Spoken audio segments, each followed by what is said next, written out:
friends, and welcome back to the Rewind podcast of Forward Church. Join us each week as we take a look back on Sunday's message and dig a little deeper into the conversations with those who are teaching across our sites at Forward. We want to invite you to be part of the conversation too. So if something we're talking about on Sunday morning sparks a question in you, head to our website, forwardchurch.ca/ask us, and submit your questions there. And we're going to do our best to engage with those questions in this space. With that said, let's jump in and get started.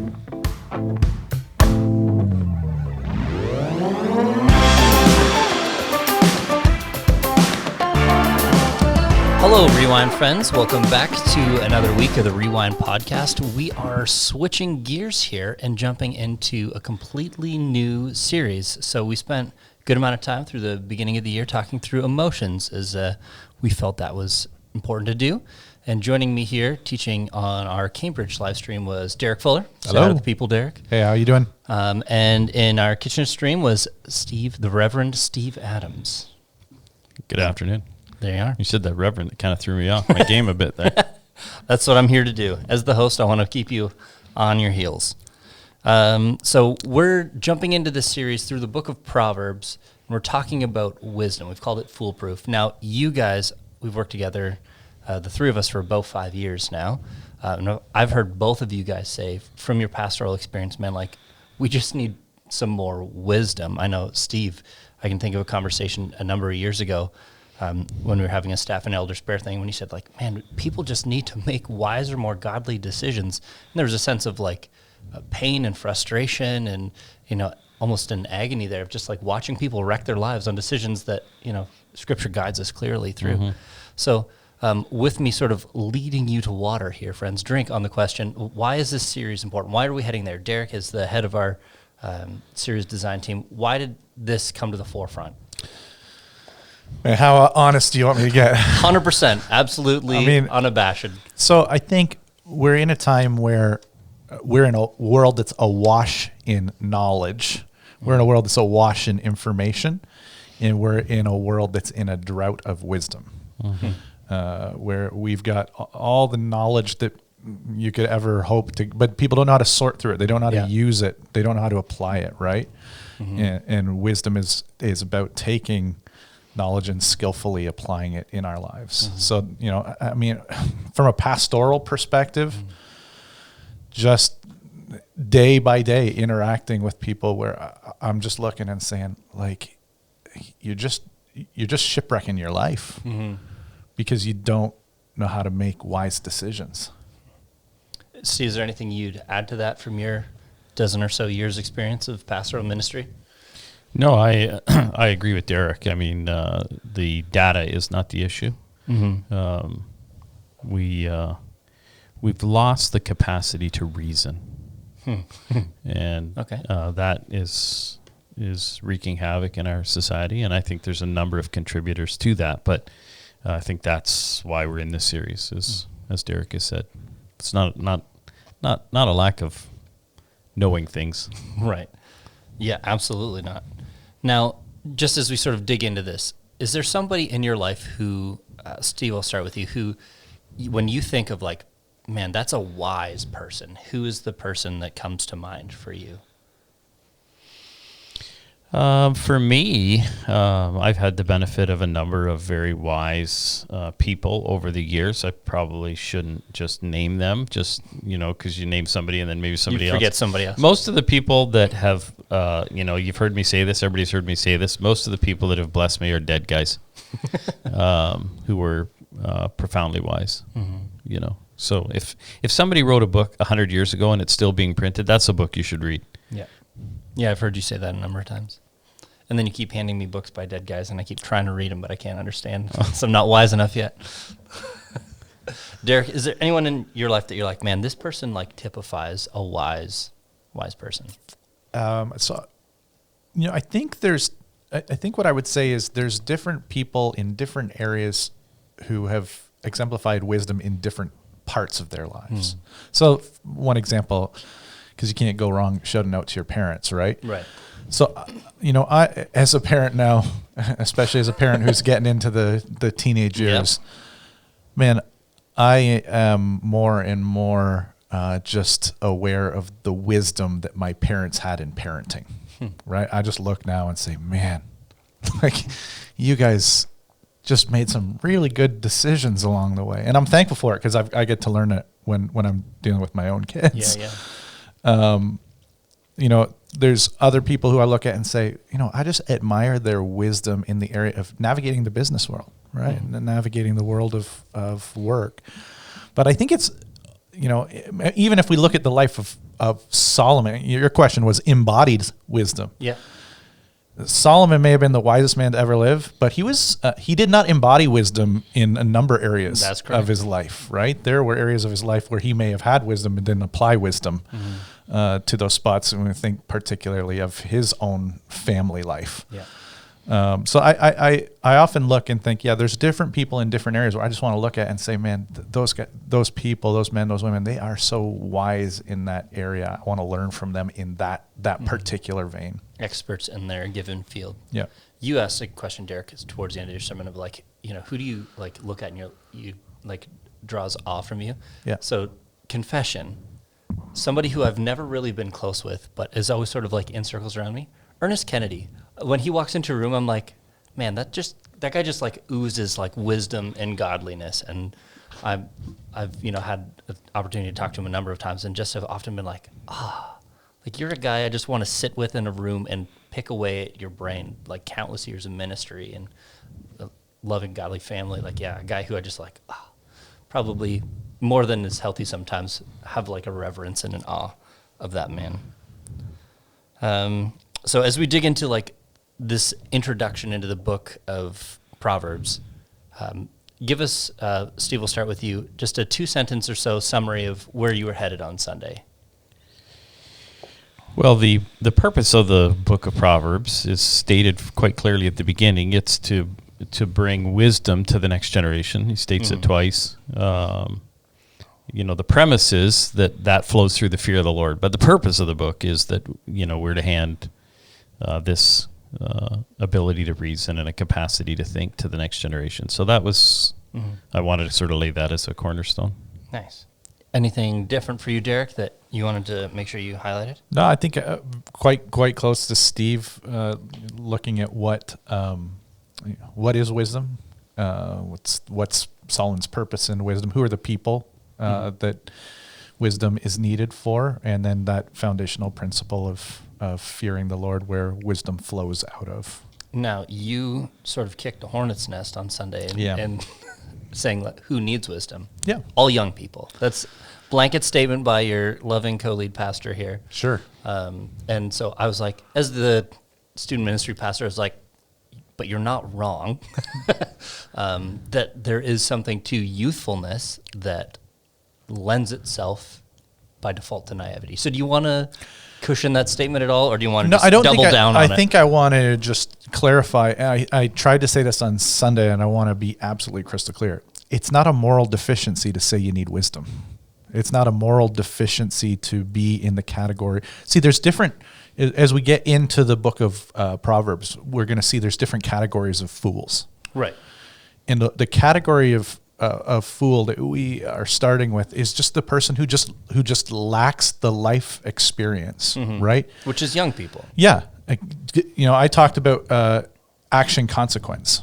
Right. That there's two ways to understand the consequences that come from action. You either experience them through walking through it, or you experience them through learning from somebody else who's walked through it. Right.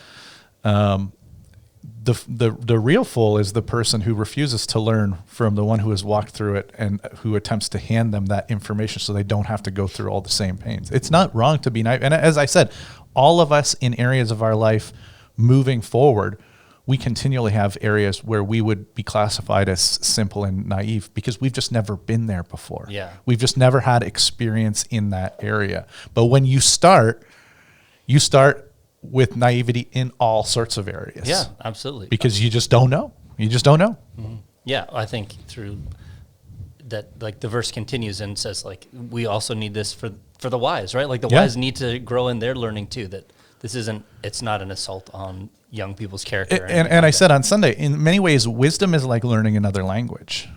And to be immersed in wisdom, the more that you're around wisdom, the more that you grow in that area of wisdom. You want to be amongst the wise so that you continue to grow as the wise. So it's a process that I want to continue to find people to be around me who can bring wisdom to me, and we should all desire that. And as you enter a biblical conversation around the idea of wisdom, I think, Derek, you already referenced Solomon, King Solomon, who, the Bible tells us that it was the wisest man to ever live. Steve, you really built out sort of like an autobiography of Solomon. Why did you feel like that was an important framework to lay for us as we walk into this conversation? Well, we were talking about young people, right? And the issue that Derek brought up, I think, is quite right. When you're young, you don't have life experience.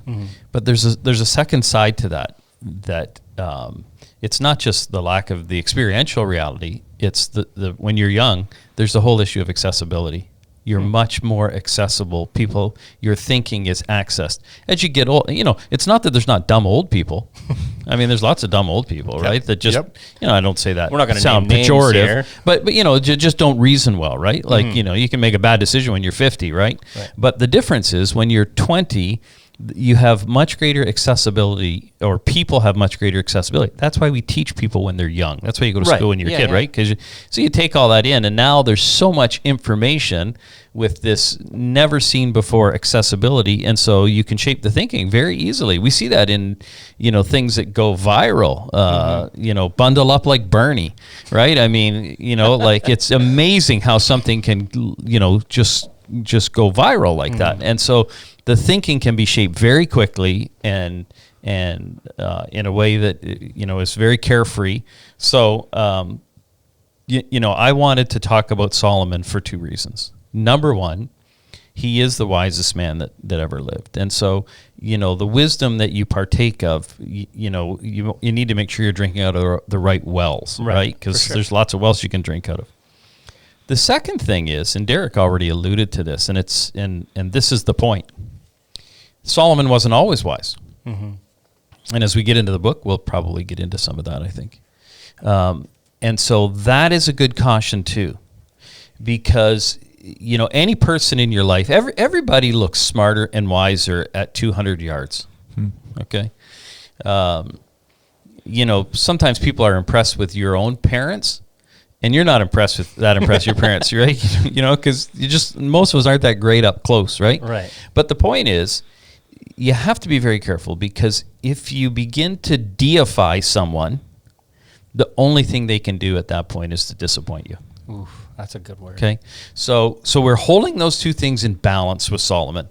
He's got the mind of God. Solomon, what do you want? He gave this 1,000 sacrifices. What do you want? He asked for wisdom. That pleases the Lord. The Lord gives that.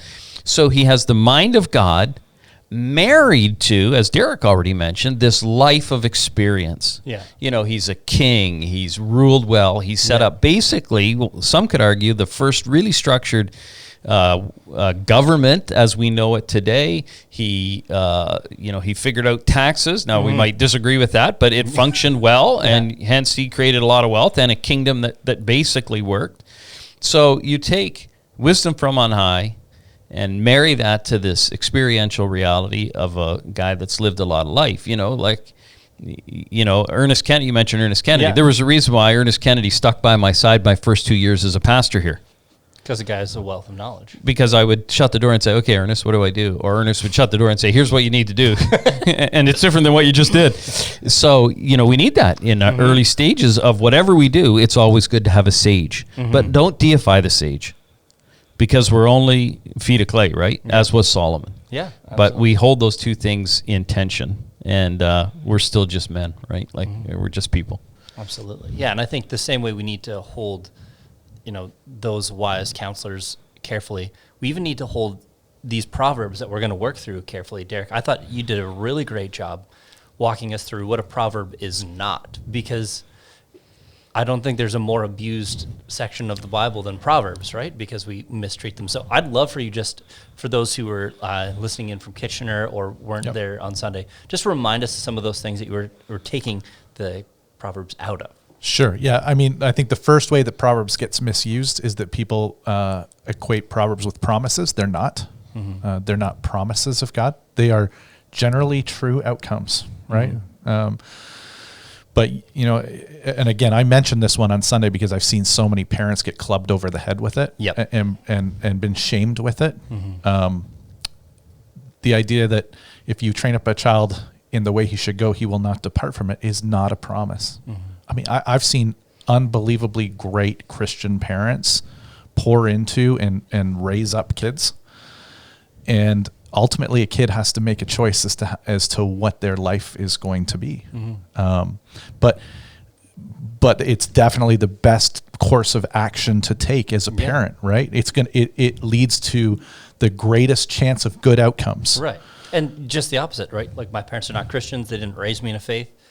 They were wonderful human beings, but that they didn't raise me to follow Jesus, but still yet I am, right? There's the flip side of that too. And then we talked about the fact that a proverb is not a command. It's not a moral imperative in the way that do not steal, do not commit adultery. Because you've got proverbs that actually aren't that are situational. And I talked about one of those proverbs where back to back, don't answer a fool according to his folly. Do answer a fool according to his folly, right? Well, if it's a command, I'm stuck. How do I do both of these things? I'm going to break it. No, it's giving you a framework for thinking through how you engage with someone who is acting like a fool. And as I said, when you unpack it, it makes a ton of sense. You know, I'm going to engage a fool according to his folly, lest he become wise in his own eyes.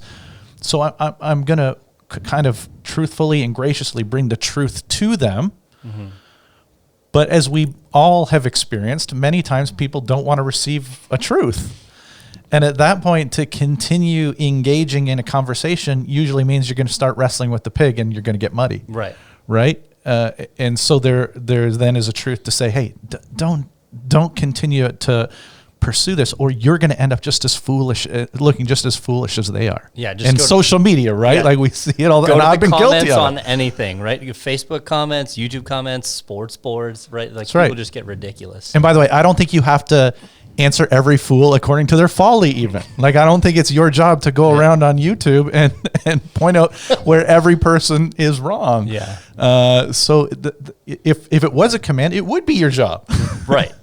Yeah, and for those of you struggling to not do that, the backspace button is there for a reason. Just highlight, delete, don't do it.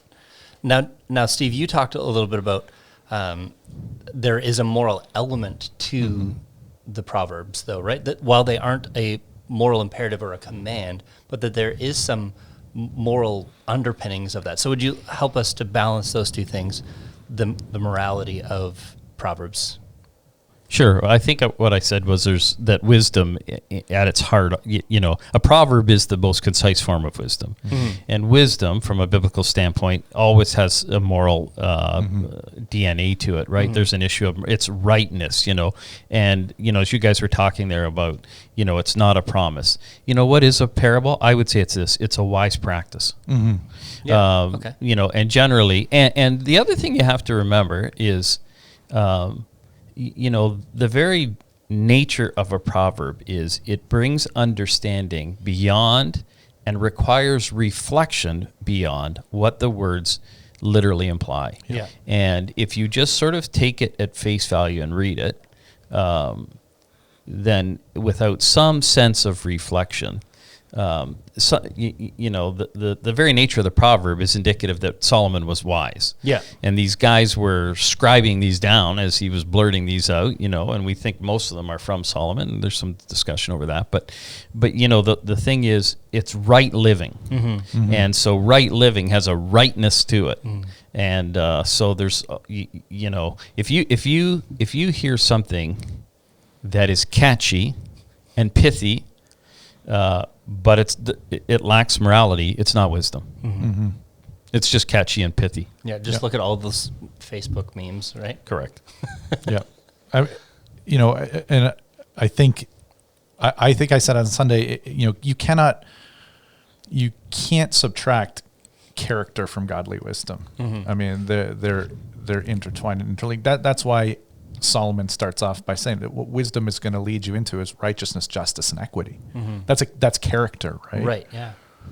Yeah, I think that's really fair. Now, both of you guys, throughout your sermon and through our conversations in different times, you talk about like the development of the ability to make decisions, that thinking process. Steve, you call that prudence. Derek, I can't remember what term you used. Well, I think I used shrewdness and then tied it into just good thinking. Yeah. So how would you, like, if there's somebody out there, maybe they're just youthful and naive, or maybe they've said like, hey man, I have shipwrecked my life and I really want to begin to make better decisions. How do you go about doing that? Derek, we'll start with you. What would you say to somebody in that infancy? Well, I think we're going to see this as we go through. You need to get some people around you. Steve's already talked about the idea of having a sage. You probably, if all the people around you are as smart as you, it's not a good place to be. Yep. You need some people around you who have been further down the road and can see further down the road. You need to get around the wise. So you need to consider the people who are surrounding you right now and building into you. I think one of the great ways, and I mentioned this on Sunday, I would really encourage all of our listeners over the next 7 weeks to add in a portion of Proverbs. Add in, even if it's just 4 or 5 verses out of the book of Proverbs every day in your scripture reading, and begin to put some wisdom in. And I love what Steve said, this idea, like you have to ponder it, right? Yeah. The Hebrew verb that is translated there, Proverbs, that's connected to the word Proverbs, gives like this picture of being able to take a model of reality and kind of spin it around and look at it. And Proverbs lets us take this segment of reality and just kind of spin it around and think about it and examine it. Okay. Exactly. It's a great word. So take some Proverbs and think upon it. Like, don't just read through it and I got through my 4 or 5 Proverbs, but actually stop and think about it and think about the application to this in your life. Now, Steve, you give a really great example or statement you said to parents and grandparents, if you want to develop this in your kids, stop giving them answers and start asking them better questions. So other than that little nugget of gold, is there anything you'd say, like, here's how you would develop thinking either in yourself or those you're raising?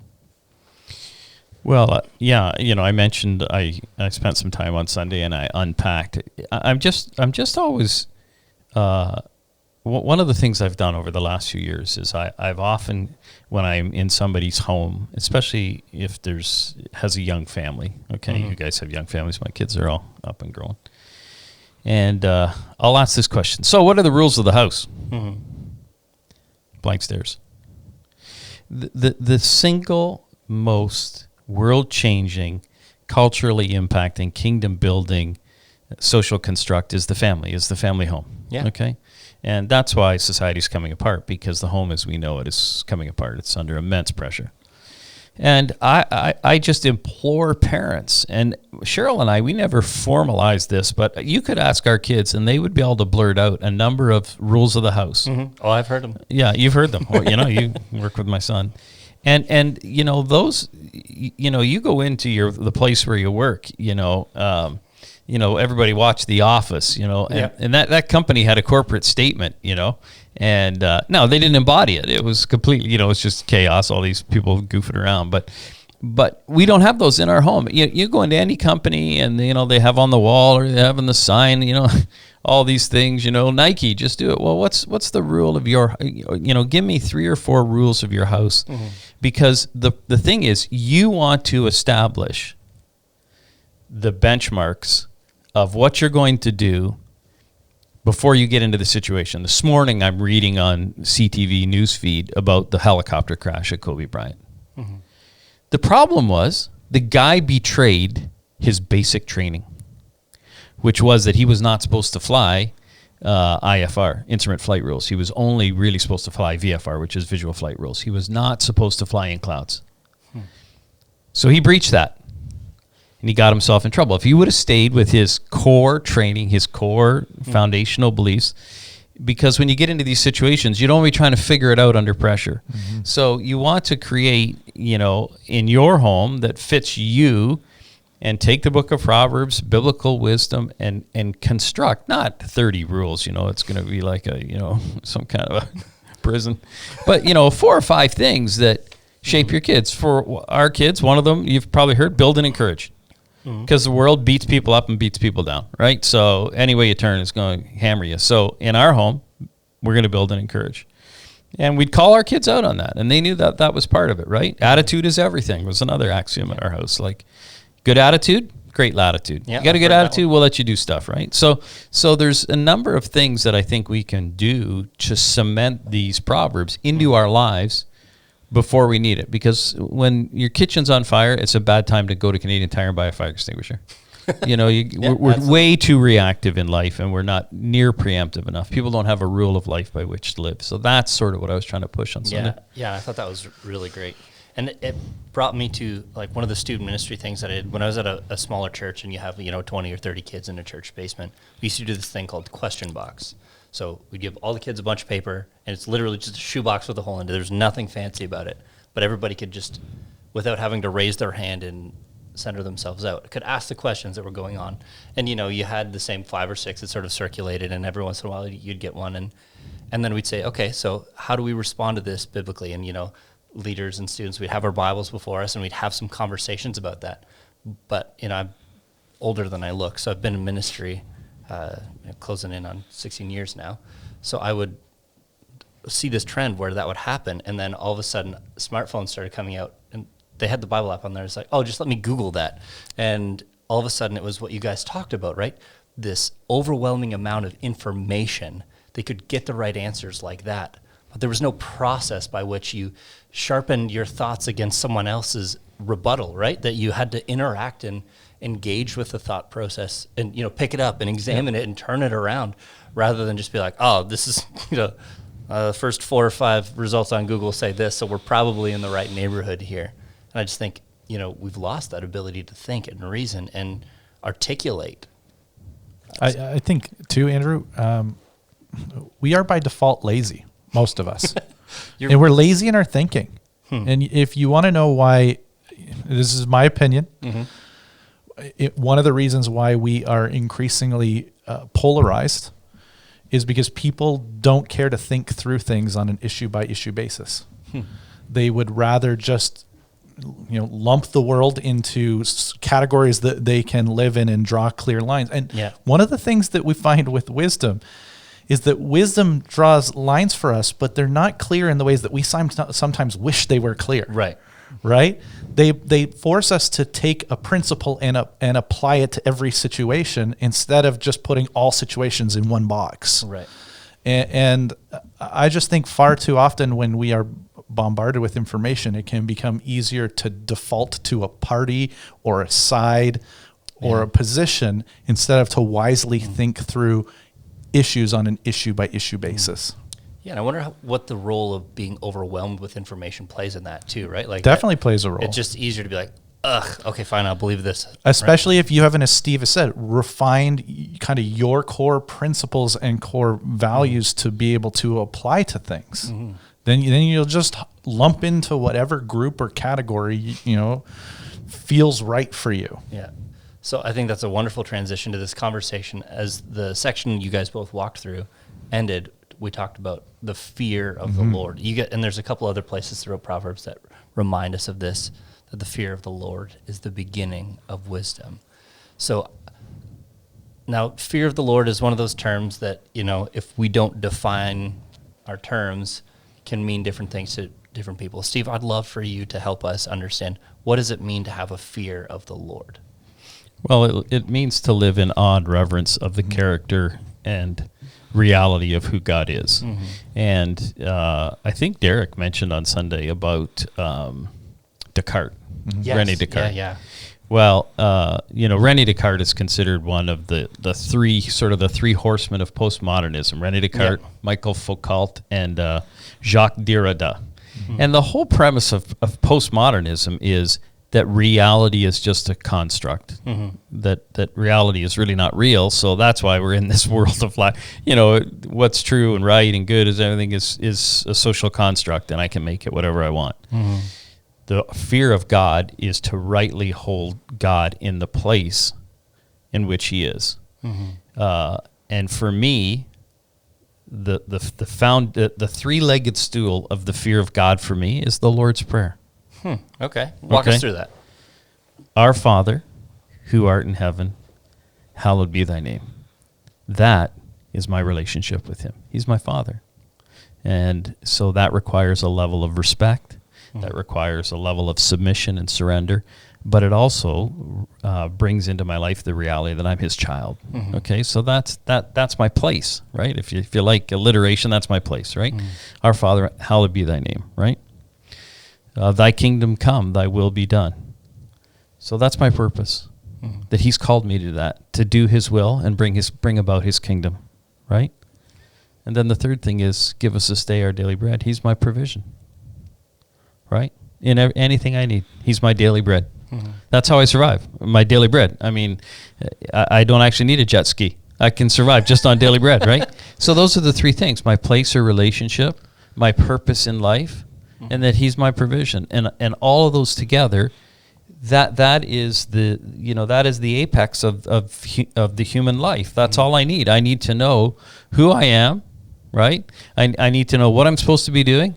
And I need to know, am I going to make it? And all of those big questions are answered when Jesus says, I'll teach you how to pray. Here's what to pray. So you'll always remind yourself of this, right? And that's the fear of God, is to rightly hold him in the reality in which he is, which is our Father.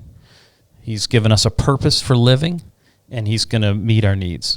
Yeah, to put God, who he is, in that right place in our relationship with him. Because I too was like, I did a philosophy class in university. You said Descartes, and I was like, oh man, like just a brilliant insight, because that putting ourselves in that spot that, God, Steve reminds us that God should fully occupy. We put ourselves at the center of certainty. And I was just absolutely like, oh, brilliant insight there. So how do we develop a fear of the Lord if we are naturally putting ourselves, if the culture around us says like, no, you put yourself in that role?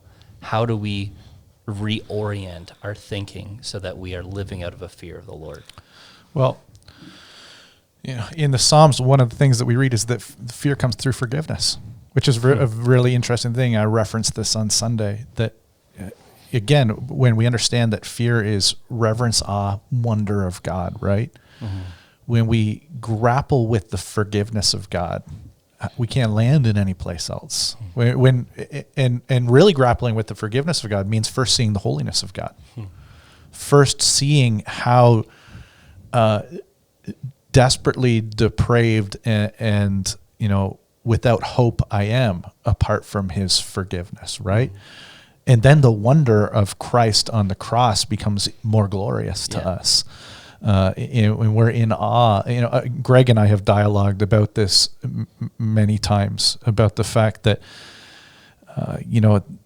if we're really going to be in wonder of the glory of God, we do have to understand the depth of our sin and be reviled by the grossness of our own sin, right? Before we can be overcome with the wonder of God's grace and love and mercy to us. That's why I ended it at the cross. Yeah. I think that's, we remove ourself from the center point and we put the cross at the center point. And that becomes the certainty by which we build out everything else. That's what it means to be gospel-centered. We'll talk a lot about gospel-centered. You're in the right Christian circles, you hear a lot about that, right? But that's how you develop an awe and reverence, is to be gospel-centered, to center your life around the thing that I am certain of is that I'm a sinner who was forgiven by Christ on the cross, and now I'm a son of the Most High God, or a daughter of the Most High God. And that's the certainty, and that wonder and that awe to say, wow, look what I was rescued out of. How could I not live in such a way that would bring glory and honor to a Father who would adopt me into his family? It's just like the lead pastor to answer the question with the gospel, of course, right? But I think it answers those questions that you reminded us of us too, Steve, right? Like it gives us the purpose and the relationship and a reminder of the provision of God in that. Yeah. And reminds me of a book that you've thrown my way a couple of times, the J.C. Ryle, The Holiness. Yeah, By Holiness. J.C. Ryle. Yeah, That's another great, fantastic book. How are we doing on time? I don't know. We're good. Go We're for good. it. Okay. You know, as Derek shared there about the glory of God, and as we talk about wisdom, let me just share a quick story. I love words. I mean, I'm kind of a word junkie, and so I read a lot, and so when if I read a word that I'm not really sure what it is, I stick it in my phone, and so I was just looking to see because I read a word 2 or 3 weeks ago. I was reading a book and I read this word, and I wasn't too sure about this word, so I thought, let's figure out what this word is. And words are the currency of relationship and leadership, so they're very important, right? And we have so defaulted to just stupid words and LOL and all, and the language is so beautiful and so rich. So here's the word, pentimento. I read this word, pentimento. That's an interesting word. So listen to this word, okay? As we think of the majesty and the greatness and the wonder of God. Pentimento is an artistic word. It's a word from the world of art. And a pentimento is a painting where the painter actually has painted over something in the painting. So, they've changed the look on the face, or they've changed the, maybe a hand or an arm or something. And it's an acceptable thing in art. The most expensive pentimento painting of all time is actually the most expensive painting of all time. And it's Salvador Almundi, Savior of the World, which is, I think, a Da Vinci or one of the greats, okay? Mm-hmm. It was sold by Sotheby's, or I think it was Sotheby's, one of the great auction houses, just 3 or 4 years ago. And one of these sultans or princes, in the Middle East bought it. I think it was 400 million or 500 million. Well, interestingly, it's the Savior of the world. It's a painting of Christ, but it's a pentimento because the hand has been painted over. And if you look carefully at it, you can see shadows in a pentimento. You can actually see where it's painted over. So I read this word, I read this definition of this word, I do a little research. I think that's interesting. And so I get thinking about that the next morning. And here's where I landed. This is what, we think of the wonder, the glory, the awe of God. This purchaser bought this painting, which is basically a do-over, and he paid the most that anybody's ever paid for a painting. And Christ, he buys us back. And we're actually a pentimento. We're a do-over. We've been painted over with the blood of Christ. So not only does he buy us back, but he actually paints us over with his own blood. And he knows it. He knows we're painted over. Yeah. But listen to this. This is where it gets interesting. And this is where language is rich. Pentimento is an Italian word. Do you know what it means in Italian? Repent. Not repaint. And so when we repent, we're painted over. But we're still a work of art, and the buyer, the purchaser, he doesn't care, right? It's just the wonder of God. It's just so incredible that God would do that. And it's so rich that God would do that, right? That's so cool. And also, just like a lead pastor to lead us to the gospel again. That's awesome. As we wrap things up here, those wonderful reminders of the gospel. Derek, I know you had a book that you wanted to leave people with as they seek greater wisdom through the book of Proverbs. Yeah, it might be a helpful book if you're looking for a book to read while we're going through the series. It's called Proverbs: Wisdom That Works by Ray Ortlund Jr. It's not a thick read at all. Most chapters are only going to be probably about 10 pages or so, cover a lot of ground, but it'll give you a little deeper insight into some of the various themes, and some of the themes we won't get an opportunity to cover either. Wonderful. Well, thank you, Derek. Thank you, Steve, for your wisdom on Sunday and the tremendous wisdom you shared with us here. And as you friends, as you guys seek to not just watch a sermon on Sunday mornings, but to grow in your wisdom and your fear of the Lord, we pray that he would answer that prayer, and that we together as a community would grow in our fear of the Lord and in our living of wisdom. All right. See you next week, friends.